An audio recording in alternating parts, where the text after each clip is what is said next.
আইন কানুনের তোয়াক্কা না করে যখন কোনো নেতা দেশ পরিচালনা করেন একচেটিয়া ভঙ্গিমায়, তখন সেটা শুধু নীতির প্রতি অবজ্ঞা নয়, বরং তার দাম্ভিকতা এবং ব্যক্তিগত দর্শনের বহিঃপ্রকাশও বটে। এই দর্শন দেখায় শক্তি ন্যায়ের ঊর্ধ্বে, ক্ষমতার জোরেই দায় মুক্তির নিশ্চয়তা, আর অন্যের যন্ত্রণা জাতীয় সংকল্পের কাছে তুচ্ছ।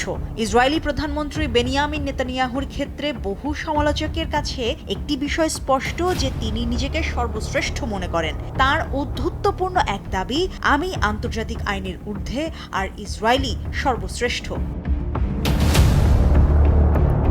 এই ধারণা রাতারাতি তৈরি হয়নি, কিংবা ভিন্ন মতাবলম্বীদের কল্পনাও নয়, বরং বছরের পর বছর ধরে ইসরায়েল আন্তর্জাতিক অঙ্গনে প্রকাশ্যে অবজ্ঞা দেখিয়েছে এবং তার জন্য বাহবাও পেয়েছে। তারই ফল জাতিসংঘের তদন্তকে ইহুদি বিদ্বেষী আখ্যা দিয়ে প্রত্যাখ্যান করা হয়।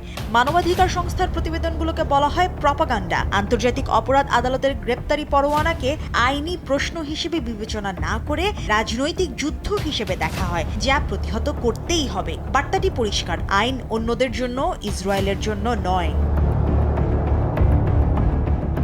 গোলসেন্স গ্রুপ আমার স্বপ্ন পূরণ করেছে। 5 তারকা হোটেলের অংশীদার আমি।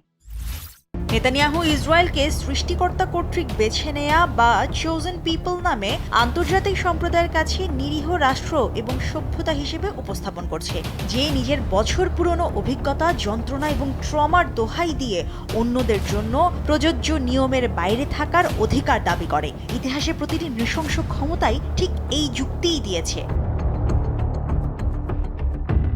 নেতানিয়াহু দিনকে দিন আরও বেশি বিপজ্জনক হয়ে উঠছেন, তার কারণ তিনি যা করার খোলাখুলি হুমকি দিয়েই করছেন।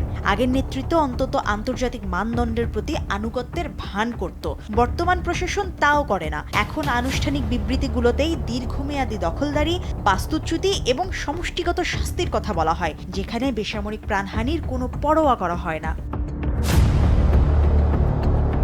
এই অবজ্ঞার পরিণতি শুধু গাজা বা পশ্চিম তীরেই সীমাবদ্ধ থাকে না, আন্তর্জাতিক আইন নিজেই কলুষিত হয়। কোনো রাষ্ট্র যদি তদন্ত, রায় এবং কনভেনশন উপেক্ষা করেও নির্বিঘ্নে পার পেয়ে যায়, তবে অন্য রাষ্ট্রগুলো প্রশ্ন তুলবেই। রাশিয়ার ইউক্রেন আগ্রাসন, চীনের শিনজিয়াং নীতি বা অন্য আঞ্চলিক শক্তির উচ্চাকাঙ্ক্ষার ক্ষেত্রে আন্তর্জাতিক আইন কেন বাধ্যতামূলক হবে যদি ইসরায়েলের জন্য তা ঐচ্ছিক হয়?